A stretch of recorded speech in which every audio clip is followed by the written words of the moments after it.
Mga kababayan, matapos mag-trending kahapon ang pahayag ni AFP Chief Browner na may binubuong destabilization plot ang mga retiradong opisyal ng militar laban dito kay Pangulong Bongbong Marcos Jr., heto, biglang kambyo at binawi niya ang kanyang naging pahayag.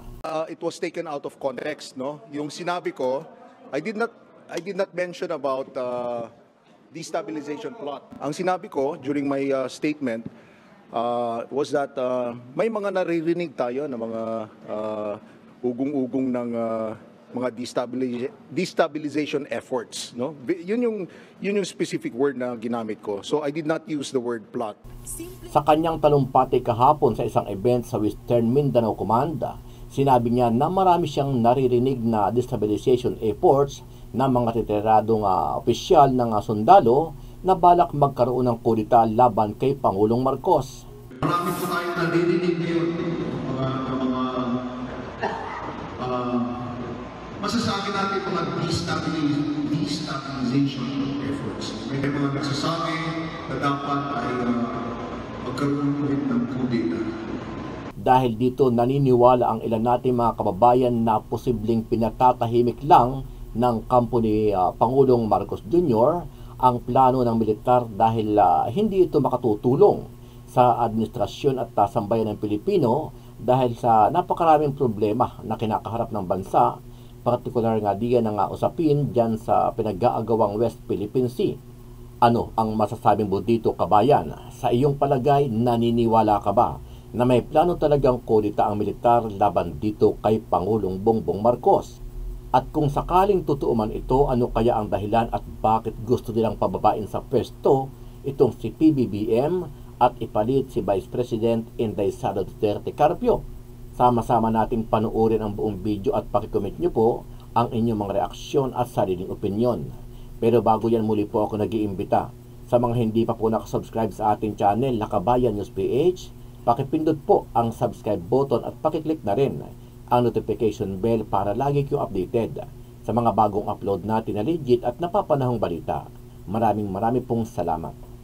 Tinanggi ni AFP Chief Romeo Brawner Jr. na may destabilization plot laban kay Pangulong Bongbong Marcos. Na misquote lang daw siya. So it was taken out of context, no? Yung sinabi ko, I did not mention about destabilization plot. Hindi totoong may destabilization plot laban kay Pangulong Bongbong Marcos sa hanay ng Armed Forces of the Philippines. Yan ang iginiit ni AFP Chief of Staff General Romeo Brawner Jr. matapos isiwalat ang umano'y nilulutong kudeta sa kanyang talumpati sa Joint Change of Command at Chief of Office Ceremony sa Camp Don Basilio Navarro sa Zamboanga City kahapon.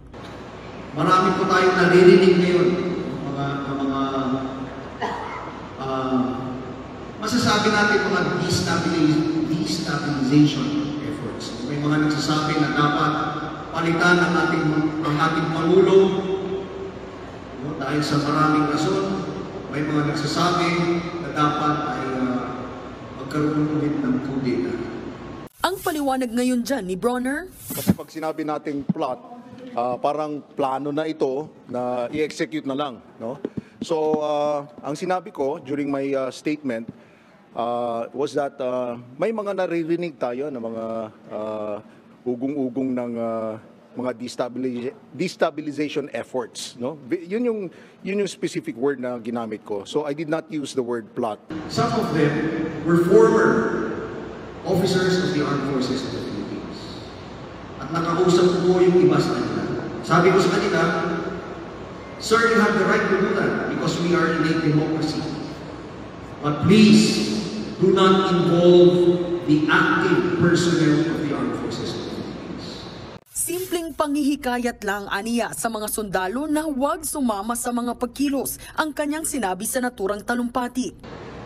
Kaya panawagan ko sa aming mga kasundaluhan, officers and enlisted personnel, huwag tayong sumama sa mga ganitong mga movements.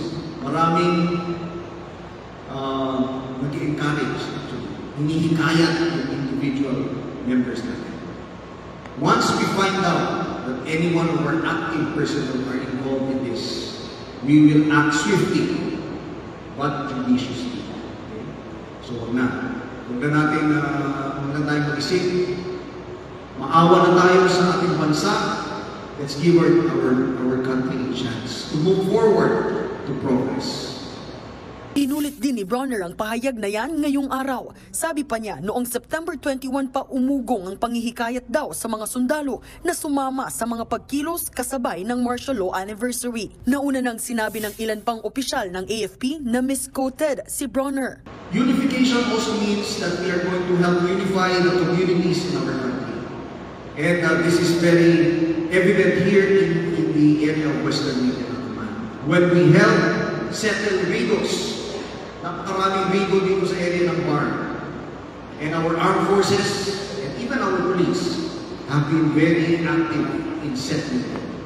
And just recently in the news, makita ko sa Basilan, si Alvin Luzon was there, even the 11th Infantry Division Commander, settling riddles that have been Bagay na sinigundahan ni National Security Advisor Eduardo Año. Wala rin ari ang destabilization movement sa gobyerno at nananatili raw na tapat ang AFP at buong security sector sa kanilang Commander-in-Chief na si Pangulong Bongbong Marcos. Tiniyak naman ni PNP Chief Benjamin Acorda Jr. na suportado rin ang kanilang hanay, ang Administrasyong Marcos. Well, on the part of the PNP, we are doing our monitoring also. But as regards sa PNP side, we don't see any reason for or going against the government. We are very much, lalo ang police, we follow the rule of law. Nagsalita na yata si Chief of Staff, General Bronner, kaya doon na lang tayo, iiwan na natin sa salita na lang niya. Wala namang pahayag si Senate President Mig Zubiri.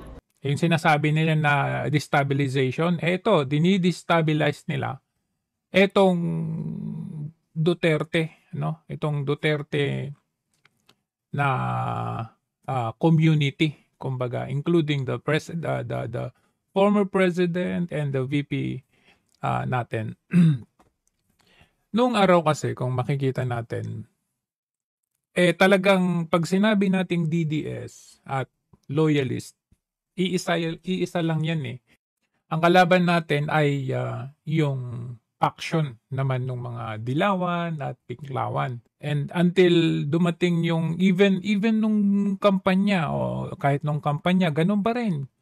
Medyo nahati yung mga DDS pero andun pa rin yung andun pa rin yung kahit nahati, sinuportan yung iba pero andun pa rin yung support kay Sara pero nanahimik lang kasi ang support ng iba ay sa tatay. But andun pa rin. Okay? So, pagkatapos ng eleksyon, syempre, nandun, nanatili pa rin yung mga DDS na sumuporta kay Sara Duterte doon sa Uniteam. Kasi nga, Uniteam, di ba? Pero kung mapapansin ninyo, nung stage na yan, nung time na yan, ang mga media, okay? Magmula nung kampanya hanggang doon sa kapapanalo pa lang, Kasi syempre, ang manok nila si Lenny, di ba? Nung time na yan, ang mga media, kahit balikan ninyo ang nilalabas ng mga media and even the vloggers noong araw na yan, ang binabanatan nila ay Marcos at Duterte. Kumbaga, tantamount, synchronized, parehas silang dalawa na binabanatan nila noong time na yon. Siyempre, sasabihin nila, wala pang 100 days, wala pang 1 taon. So, siyempre, bigyan ng pagkakataon yung bagong kauupo, ang the President and the Vice President, na patunayan yung kanilang pagkapanalo. Until paunti-unti na nakikita na natin, naumpisahan yan doon sa pagtanggal kay Vic Rodriguez, na mismong number 1 na defender ni Marcos. Nakita nila na itong si Vic Rodriguez, hindi pwede sa kanya yung bayaran mo siya, hindi pwede sa kanya, kung baga work is work. Hindi pwede yung hindi ka tumatalima ng naaayon sa saligang batas. So nakita nila talaga yung kalidad nitong si Vic Rodriguez. So anong ginawa? Tinanggal. Okay? Ngayon, nakita na ninyo, doon na nag-umpisa na yung lamat. Okay, may lamat na. Even nakita nyo, di ba, yung pinakalas na alis ni Marcos, nakita nyo talaga na yung naobserbahan natin na siniparit si Sara Duterte kay Martin Romualdez, nag-walk out siya. So doon pa lang kitang-kita nyo na. Di ba? And then, yung series ng pag-uusap, yung series ng gikan sa masa nitong si former President Duterte, marami siyang mga nabanggit doon. Na laban kay Marcos, laban kay Martin Romualdez, na kung hindi kayo